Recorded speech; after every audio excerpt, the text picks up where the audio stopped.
If you're thinking about downsizing, this may be one of the most important videos you watch, because for most people, downsizing isn't really about selling a house. It's about transitioning from one chapter of your life into another. Maybe you've lived in the house for 20 years, maybe 30, maybe even 40 years. You've raised your kids there, you've celebrated birthdays there, holidays, graduations, family dinners, and now you're starting to think about what comes next. Maybe the home is larger than you need, maybe maintaining the property has become a lot of work.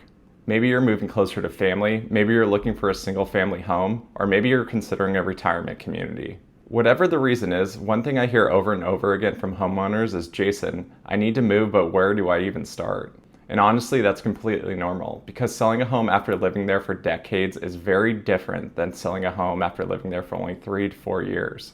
There are emotions involved, there are memories there are financial decisions involved, and there's often a lot of questions. Questions like, how much work should I do before selling? Should I update the kitchen? Should I replace the flooring? Should I sell it to a cash buyer? Should I list with an agent? What happens if I sell before finding my next place? How do I move 30 years of stuff? How do I coordinate everything? Today, I want to answer those questions. I want to walk you through the different options available when downsizing and help you understand the advantages and disadvantages of each. More importantly, I want to help you avoid some of the mistakes I see homeowners making every single year. Because the truth is, there isn't one perfect way to sell a home. The best strategy depends entirely on your situation, and that's exactly what we're going to talk about here today. Let's start with what I believe is the biggest mistake in real estate.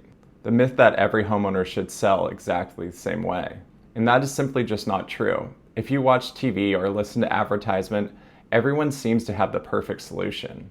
One company says you should sell for cash, another says you should always list your home. Another says you should renovate everything before putting it on the market. The reality is that different situations require different solutions. The strategy that works for a 70-year-old couple downsizing from a home they've owned for 30 years often requires a different strategy than a young family moving because they got a job transfer. Yet many homeowners are presented with only one option. And when all you have is one option, it's hard to know whether it's actually the best option for you.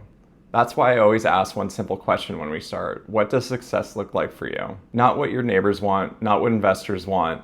Because some people prioritize price, others prioritize convenience, others prioritize certainty, and those answers are perfectly acceptable. In my experience, downsizers usually only care about 3 things. Number 1, getting a fair price. 2, reducing stress. 3, creating a smooth transition. The challenge is finding the right balance between those 3 things. Most homeowners don't want to leave money on the table, but they also don't want months of stress. And they certainly don't want to feel rushed during a major life transition. That's why understanding your options becomes so important. Now let's talk about some of the options. The first one is the most common one, is a traditional listing.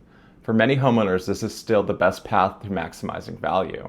When your home is listed on the MLS, every buyer and every agent has the opportunity to see it. That creates competition, and competition usually drives the price higher, especially here in Orange County.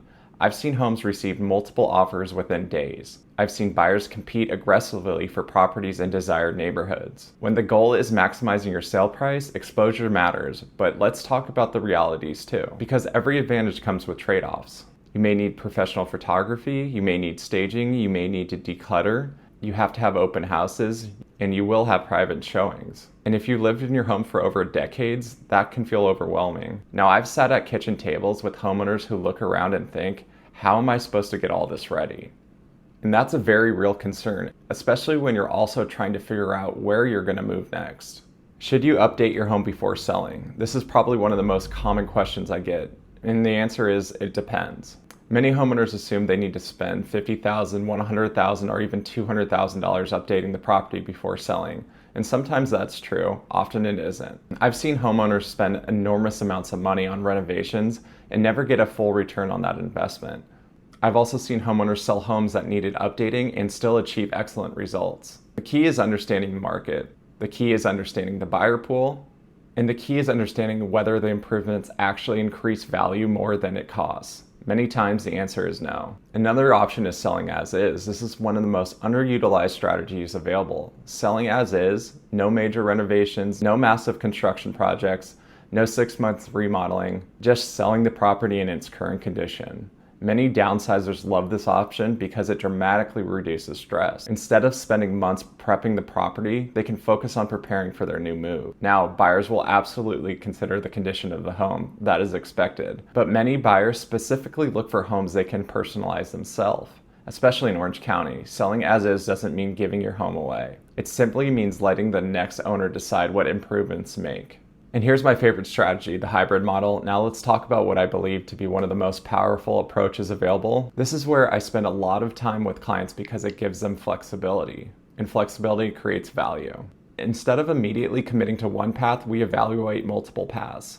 We determine what the property might sell for on the open market. We evaluate off-market opportunities. We evaluate investor interest. We evaluate timelines. We compare terms. We compare convenience, and then we make an informed decision. The reason I love this strategy is because many homeowners don't actually know what they value most until they see all the options side by side. Maybe listing traditionally could net you an extra $50,000. Maybe an off-market buyer is willing to pay almost the same amount while eliminating months of inconvenience. Maybe a buyer is willing to provide a rent back. Maybe timing matters more than price. This hybrid model allows us to compare everything. It's not about pushing one solution. It's about creating the best overall outcome. Let me tell you about a couple that I helped in San Clemente because I think their story perfectly illustrates every situation is different.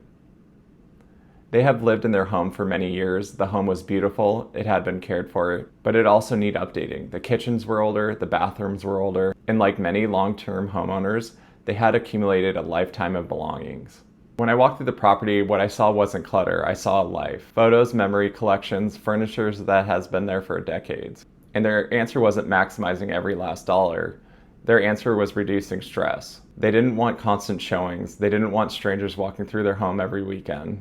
They didn't want to spend months preparing the property. They didn't want contractors tearing things apart. They simply wanted a smooth transition.